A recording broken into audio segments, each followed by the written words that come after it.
हाय दोस्तों, स्वागत है आपका हमारे चैनल पर। इस वीडियो में मैं आपको गेम खेलते खेलते एक हॉरर स्टोरी सुनाता हूँ। यह वीडियो छोड़कर मत जाना। तो इस कहानी का नाम है हवेली का भूत। एक डरावनी हिंदी कहानी। राजस्थान के एक सुनसान गांव नीमगढ़ के बाहर एक पुरानी हवेली खंडहर में तब्दील हो चुकी थी। स्थानीय लोग इसे शैतानी हवेली कहते थे। कहा जाता था कि यहाँ कई साल पहले एक जमींदार और उसके पूरे परिवार की रहस्यमय तरीके से मौत हो गई थी। तब से कोई भी उस हवेली के पास नहीं जाता था।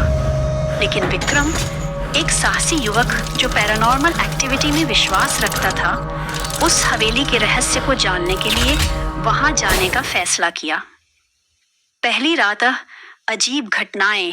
विक्रम ने अपने दोस्त अनुज के साथ हवेली में रुकने का प्लान बनाया। गांव वालों ने उन्हें मना किया, लेकिन वे नहीं माने।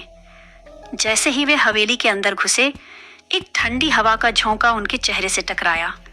हवेली का मुख्य दरवाजा अपने आप किटकिटाते हुए बंद हो गया। अनुज ने घबराकर कहा, यहाँ कुछ गड़बड़ है विक्रम। लेकिन विक्रम हंसा, बस हवा का झोंका है।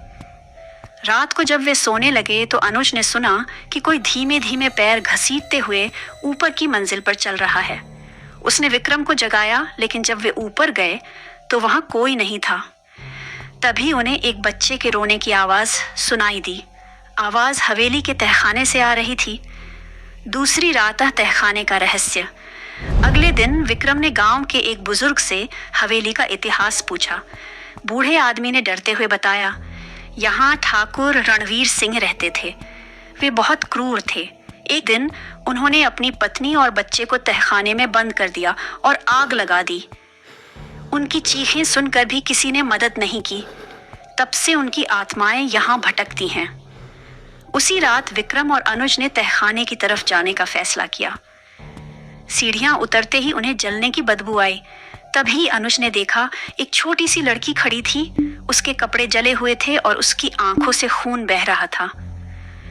वह धीरे धीरे उनकी तरफ बढ़ी और मुझे बचाओ कहकर चीख पड़ी।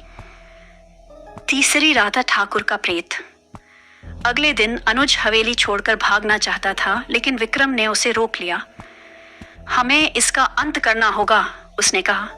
रात को हवेली में ढोल नगाड़ों की आवाज गूंजने लगी, जैसे कोई शादी का जुलूस निकल रहा हो। तभी एक लंबा पुरुष, जिसके चेहरे पर घूंघट था, हवेली के बरामदे में खड़ा दिखाई दिया। वह ठाकुर रणवीर सिंह का भूत था। उसने अपना घूंघट हटाया। उसका चेहरा झला हुआ था और उसकी आंखें पूरी तरह काली थीं।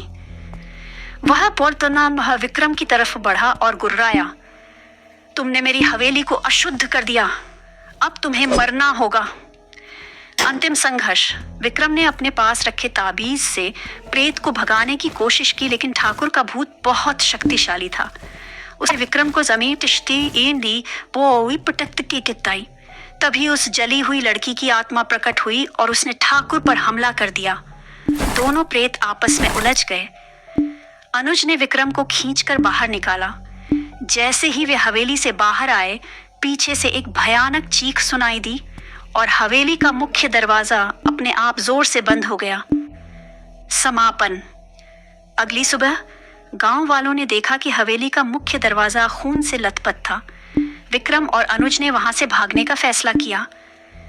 लेकिन जब विक्रम रात को सोया तो उसने सपने में उस जली हुई लड़की को देखा, जो उसे धन्यवाद कहकर मुस्कुरा रही थी। पर क्या वाकई सब खत्म हो गया था? क्योंकि अगले ही दिन अनुज ने देखा कि विक्रम के गले पर किसी के जलते हाथों के निशान थे। वो थे भूत माफ नहीं करते और कुछ लेकर ही जाते हैं। कहानी समाप्त।